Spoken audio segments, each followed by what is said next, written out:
2024 tiene pinta de ser un gran año para el sector ferroviario, donde los fabricantes van a optar a grandes concursos y pedidos que pueden dar mucho que hablar tanto para CAF como para Talgo, y te cuento lo que ambas fabricantes esperan de este año en este vídeo.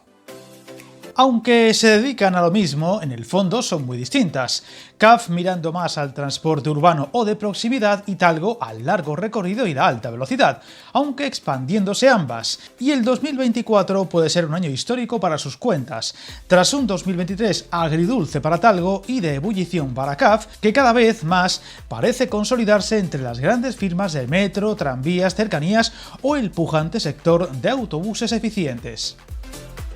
Vamos a empezar por CAF, que prevé ganar más terreno a Alstom y alcanzar el 25% del mercado en Francia en 2026, uno de los mercados más crecientes en su sector y donde su presencia gana enteros ante la todopoderosa empresa francesa. Y es que el gigante galo vive horas bajas a nivel de cotización tras anunciar en otoño un plan de despidos para sanear sus cuentas y además ve desde hace tiempo como otros constructores ganan terreno en su propia casa, como el caso de CAF. No solo en Francia, pues el continente europeo se encamina a un periodo de grandes transformaciones urbanas en busca de un transporte más público y eficiente, y las distintas redes buscan empresas para abastecerse y donde CAF parte entre las más destacadas.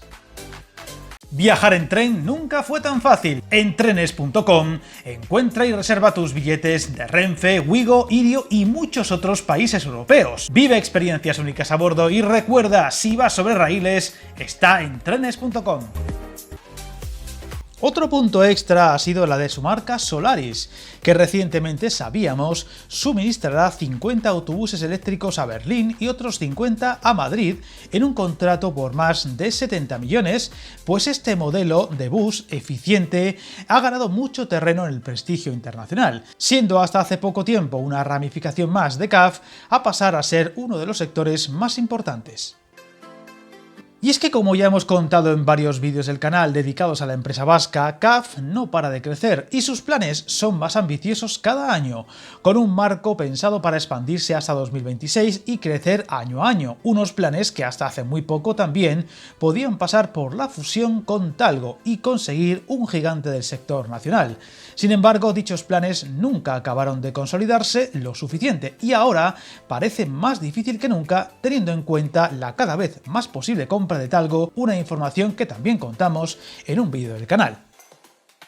Y a Talgo pasamos ahora, donde el 2023 le dejó buenas y malas noticias, con un comienzo de año muy prometedor ante la inminente puesta en servicio de su tren S106, conocido popularmente como Abril, prevista para marzo, pero con esas dudas ante la cada vez más posible compra al grupo húngaro DJJ, que eso sí, se ha asegurado no supondría, por ejemplo, el cambio de sede en España, el centro de decisión y garantizando la producción en al menos las fábricas de Madrid y Álava, y manteniendo la nacionalidad española, operación que aún no está cerrada al 100%, pero que cada vez parece más asentada.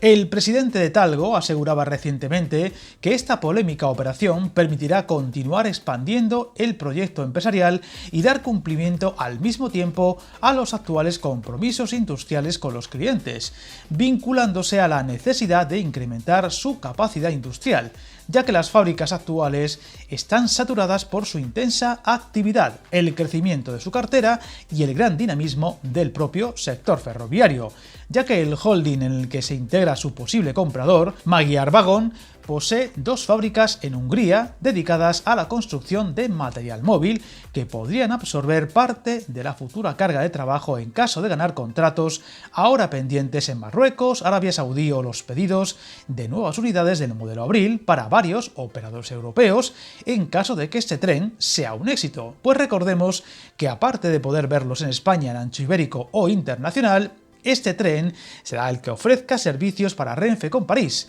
previsto para el segundo semestre del año. Junto al abril, el megapedido en Alemania o los contratos pendientes hacen que el 2024 parezca muy prometedor, sin contar con posibles nuevas adjudicaciones, por lo que habrá que estar muy atentos al devenir de esta empresa durante los próximos meses. Dos firmas que, como veis, no descansarán y siguen con el objetivo de ir a más, y esperemos que el 2024 les deje muchas buenas nuevas que contar. Suscríbete al canal y recuerda, hasta el camino más largo se inicia con un primer paso.